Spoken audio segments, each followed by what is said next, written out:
DreAllDay.com. You are now tuned in to the show where you learn the discipline to show up day after day to do the work, the confidence to put yourself out there boldly and authentically, and the mental toughness to continue showing up, doing the work, putting yourself out there, even when the success you expected to achieve is yet to be achieved. And on top of all this, you get a huge dose of personal initiative. That is the go-getter energy that moves any one of us, including yourself, to go and make things happen instead of wait for things to happen. And then we put all this together into a series of frameworks, approaches, insights, strategies, and techniques, all underneath the umbrella of one unifying philosophy that is called work on your game. My name is Dre Baldwin, also known as Dre All Day, and welcome to the show. And today's topic: there are no perfect scenarios. There are only trade-offs. No perfect scenarios, only trade-offs. And I'll explain, of course, as we get into this episode, exactly what that means and what you should do with this knowledge. But before we do that, let me tell everybody I have a daily motivation text that I send out every single day, free of charge, to everyone who is in my texting community. If you want to be in my texting community and get my daily motivation free of charge every day, which I know you do, all you got to do is text me at this number. The number is 305-384-6894. And every day when I send out the daily motivation, you will be one of the recipients. And here's a bonus, an unadvertised bonus on my daily motivation text is when I send it, you can actually respond to any one of those text messages that I send out, and you will be texting directly with me. So you can respond to one of those texts. Actually, if you text me right now, even if you missed this morning's daily motivation, text me right now and I will respond back to you, and you will be texting with me. So in between the daily motivation text, you can actually text with Dre, and yes, that is me who responds to those texts. That is not a bot. That is not my assistant. That is not my team that responds to those texts. I handle that. They handle some things, they don't handle that. So text me 305-384-6894. Now this topic again today, there are no perfect scenarios, only trade-offs. This is a concept that I gotta give a shout out to Mr. Thomas Sowell. He is the first person I ever heard use this phrase, and it makes perfect sense. When I first heard it, I said, you know what, damn, he's right. And this is something that all of us need to understand, because it appears to me, through the conversations that I have, through the material that I take in, through things I hear from people, whether it's individuals I'm talking to directly, whether it's things I see in the media, and sometimes these are scholarly people writing and talking about things as if there is a way to create this, perfect utopian world where everything is just this perfect outcome for a certain group or for certain people or for everybody. And it is logically and scientifically impossible for that to occur. And that's why we need to accept this concept that there are no perfect scenarios. The only thing we can hope for is a trade-off. The question is, what trade-off are we willing to accept? And we talked about trade-offs here on this show before. You might not notice it by the exact same words, but I talked about it in episode 1663. Your favorite flavor of shit sandwich. What is that episode about? If you didn't hear it, you should go listen to it. It is linked down below in the show notes. But what it's about is understanding that anything you do in life, there's a shit sandwich that comes with it. Any of you who has kids, is there a shit sandwich that comes with raising kids? Yes. Now, are there benefits to raising kids? Hopefully, yes. But there's also some shit that you had to deal with because you're raising kids. If you're married, there's some shit that goes with that. If you own a home, there's some shit. If you run a business, there's some shit. If you have a job, there's some shit. If you exercise all the time, there's shit. If you eat healthy, there's some shit. If you eat junk, there's some shit. No matter what you do in life, wherever you live in a moderately warm climate, tropical climate like South Florida, there's some shit that comes with living here. You live in the Midwest, there's some shit that comes with living there. You live out in the desert area like Phoenix, there's some shit there. You live in New York or Philadelphia, there's some shit. No matter what you do, there is a shit sandwich that you have to eat. There is no perfect outcome. So any of you right now who is looking at your situation and you're realizing the shit, because you're paying attention to the shit right now, maybe you're in the midst of eating a shit sandwich, you're like, man, I wish I could get out of this situation so I don't have to eat the shit sandwich anymore. I want you to understand that when you're looking at the grass that looks greener on the other side of that fence, understand there's a shit sandwich that comes with that too. You might not know about it, but I guarantee you that it exists. That's what we're going to talk about here today. Now, Thomas Sowell is a guy I've referenced before on this show. He's the author of several books. You should go look up his work. His last name is Sowell, S-O-W-E-L-L. His first name is Thomas. Spell it how it sounds. Look up some of his books and read them. He's written a bunch of them. I don't know if you can read them all in a short period of time, but whatever you see that catches your eye, grab at least one of Thomas Sowell's books and read it. If you're a person who likes to look at stuff on YouTube, look him up on YouTube. He doesn't have his own channel, but he appears on interviews. and he talks about the stuff that's in his books. You listen to some of his interviews, you'll probably want to go get his books after that. So go look him up, read his stuff, listen to some of his material. He explains this and from many different angles on many different subjects. Now, while Soul's comments, to be clear, when he said this, he was mostly referring to the kind of things that he talks about and the stuff that he mostly talks about and that he writes about, because Thomas Sowell is traditionally, he's an economist. So he would write about things like economy and social issues and the economy when it came to race, education, politics, government. This concept, however, applies to every single aspect of human life. So as I am apt to do when I hear a good idea from somebody, I will take their small good idea that they were applying to one thing, and I'm going to take it and I'm going to expound upon it and apply it to my thing. That's what we're going to do here today. Point number one. Today's topic, once again, is there are no perfect scenarios. There are only trade-offs. Number one, there is no perfect human. There is no perfect life. And there is no perfect situation. They do not exist. As I've said before, if you ever feel like you're in a perfect situation, just wait 2 minutes. You ever feel like the situation that you're in right now in life is perfect and exactly as it needs to be, just wait 2 minutes, and what's going to happen is you will either realize that there is something imperfect about your life that you just hadn't been thinking about, you just remembered it once you thought about it for 2 minutes, or something's going to happen is going to ruin the situation that you thought you were experiencing. That perfection that you thought you were experiencing, it'll go away really quickly if you just wait 2 minutes. And again, I'm saying that kind of as a tongue-in-cheek type of thing, but this is the reality of life. Right? Nobody's life is perfect. If you look at somebody's life and you think that it's perfect, that's only because you don't know everything that's going on.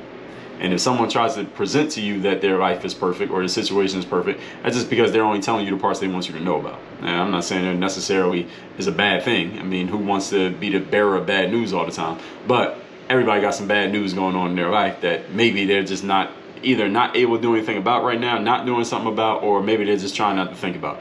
We can't go to sleep at night if we had to think about everything going on in our lives, and we couldn't rest until everything was perfect. Well, nobody would ever rest. We'd all die from, I don't know, what do they call it when you're not getting enough sleep? All right, you start hallucinating when you don't sleep enough. So everybody has some shit going on, okay? Everybody has a shit sandwich that they're in the process of eating in their lives right now. Every single person. Now, the fact that we are, as human beings, we have these big, complex brains that we are able to compartmentalize and put some of the shit sandwich aside so that we can focus on the things that we like and the things that we want to do and the things that we need to do is just a remarkable feat of humanity. But doesn't mean that the shit sandwich doesn't exist. Everybody has one, again. So when you catch yourself looking at somebody else's life and wishing that yours was theirs, all right, trust me, you probably don't want their life, even though it might look like you do. Our world was made, it was created by a bunch of imperfect individuals, including you and including me. Therefore, it is impossible for imperfect people to create perfect things. So your choice in life is the question of what you're willing to give up in order to have what you want. In other words, how much of a shit sandwich are you willing to eat to have the life that you say you want to have?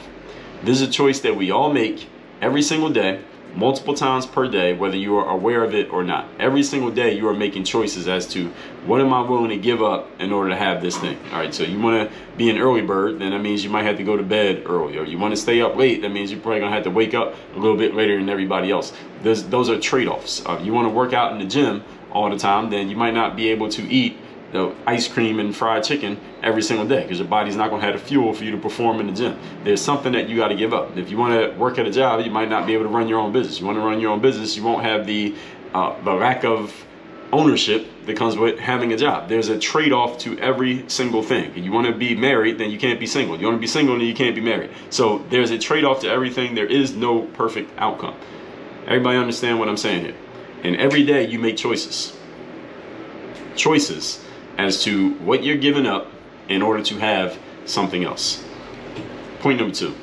Today's topic, once again, is there are no perfect scenarios. There are only trade-offs. Number two, even the stuff that looks perfect from the outside looking in is often anything but when you're on the inside looking around. Let me say that one again. All the stuff that looks perfect from the outside looking in is anything but perfect when you get on the inside and you look around. So do not be fooled. This requires some emotional maturity on your part. and knowing, okay, you might not be able to see what the imperfections are of that situation over there on the other side of the fence, but they do exist. You just don't know what they are. So in any situation that you find yourself in envy of another person, in envy of their circumstance, or at least what you know about their circumstance, because you're not in their situation, check yourself. All right, it's probably not as perfect as it may appear to be. It's definitely not as perfect as it appears to be. Again, the more mature you are, the better you can understand this, and the more mature you are about your own situation, the more mature you can be about other people's alleged situations. To give an example, personally, I like living in condominiums and places that many people would consider to be luxury buildings. I'm not a big fan of living in houses. I grew up living in a house. I did that for 20 plus years. And I once lived in a house when I was in my mid-20s. The neighborhood was too quiet. It was a bunch of families, kids, and dogs. A little bit too quiet for me. Wasn't my type of vibe. So I like to live in buildings like the kind of places that I live in now. You follow my Instagram stories, or you see me in my stories on social media, you got an idea of the kind of places that I like to live in. I like to walk outside, and I like there to be, as soon as I go outside, I like there to be hustle and bustle going on. I like to be in the midst of where things are going on, at least in this point in my life. Now, I want you to understand something.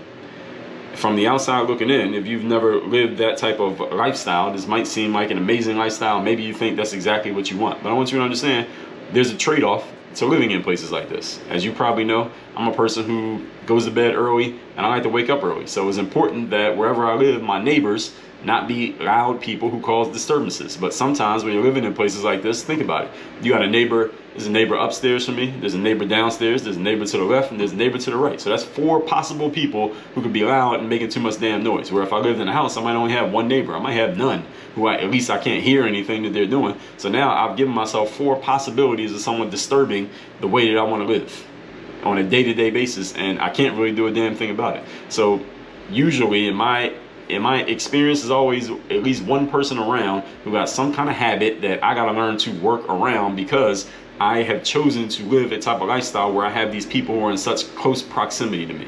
Whether it be somebody smoking weed, people who like to party, people playing loud music, usually 1 of the 3. Something is going on.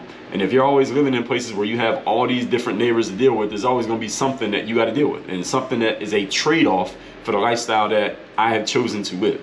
There have been multiple places where, for example, the wall in the bedroom was the same wall for the neighbor's bedroom. So basically, my bedroom and their bedroom were separated by 1 wall between the 2 places, between the 2 condos or the 2 apartments. And there have been several times over the years, I lived in a bunch of these different buildings down here in South Florida.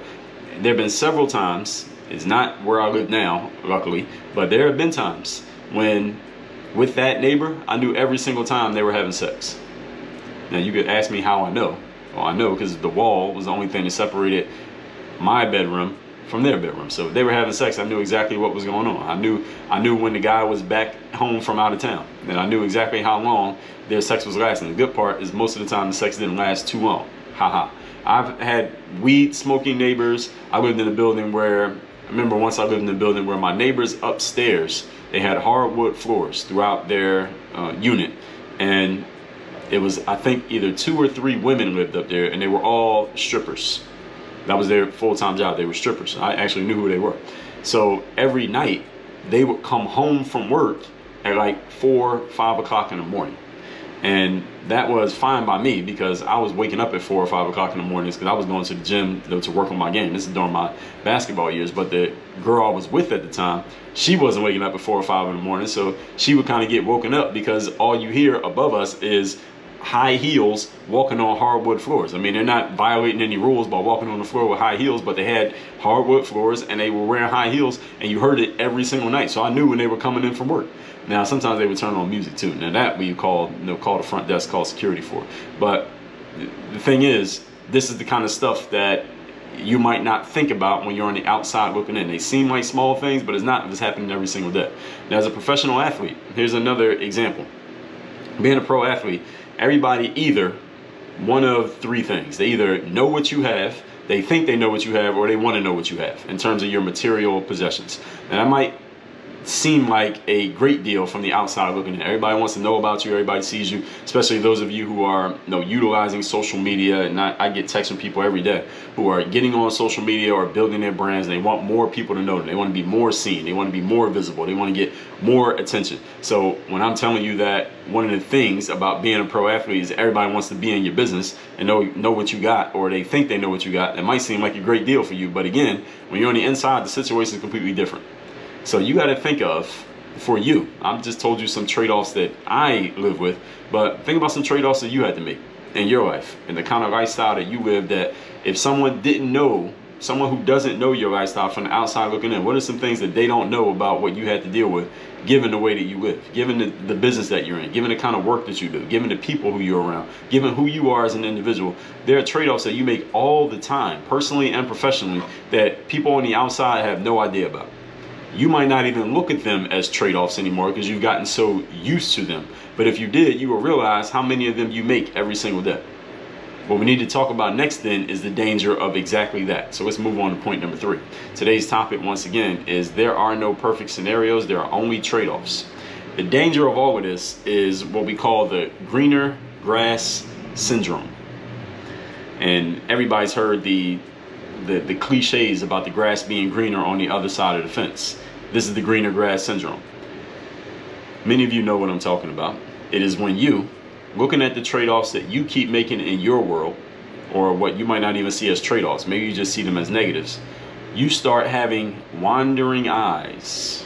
What's wandering eyes? Is when you're over here, but you're spending all your time, instead of focusing on where you're at, you're looking at what everybody else is doing over there. You're looking at the other side of the fence and wondering what it's like over there. And over there, here's the problem: since you're not over there, you don't notice the trade-offs that they're making. All you see is the good part. And you start to think, you start to hypnotize yourself into believing, hey, maybe the grass is a lot greener on the other side of this fence. Maybe I need to hop the fence and go over there because the grass looks a whole lot greener. And here's what happens when you start thinking that, is that your emotions will go to work, and they might try to trick you into thinking that there aren't any trade-offs in those other worlds. That if you hop the fence and go over there, there's no trade-off that you have to make, that everything's just going to be perfect. Or that even if there are trade-offs and you know about the trade-offs, or at least you think you do, maybe those trade-offs are not as strong, they're not as strenuous to you, they're not as challenging to you as the trade-offs that you're making in your current space. So you start thinking that everything over there is going to be a whole lot easier than they are over here. Let me give you a word of caution whenever you catch yourself with greener grass syndrome.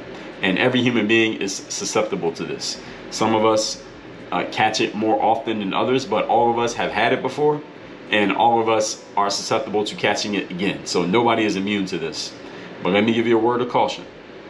Do not fool yourself into this line of thinking. Do not be fooled into this line of, this is not even a line of thinking, it's really a line of emotion. It's usually your emotions that drive you into this space. It's not your logical, rational, objective thinking. It's your emotions. Because your emotions are just looking at the shit sandwich that you're eating and not understanding there's a shit sandwich you got to eat over there too. But again, you won't know about that shit sandwich until you get all the way in. They won't tell you about it up front because it's a little bit too much for you to really buy into. To give you an example, I remember when I did an episode on MLM. Back in episode number 1503, I talked about the business and personal growth benefits of a network marketing or MLM experience. And I remember when I first got into network marketing and MLM, I was in college, and there was a little billboard somebody had put up: make extra money on the side, unlimited income potential. So I go to the meeting, I end up joining this company. This was for a brief stint when I was in college. And they take you to the meet. You go to the meeting in the hotel. Many of you have probably been to this. You go to the meeting in the hotel, and it's all exciting, and they make it sound so easy and great. And you end up joining. Not everybody joins, but you end up joining, whatever. And I remember I went to the training, so I joined, and I go to the training for how to move the product, whatever it is. And when we get into training for the very first time of the meetings that I had been through and all this stuff, one of the leaders, one of the trainers said, "This business, what you're about to do, this is sales. This is a sales gig. The only way you're going to make money here is you must sell."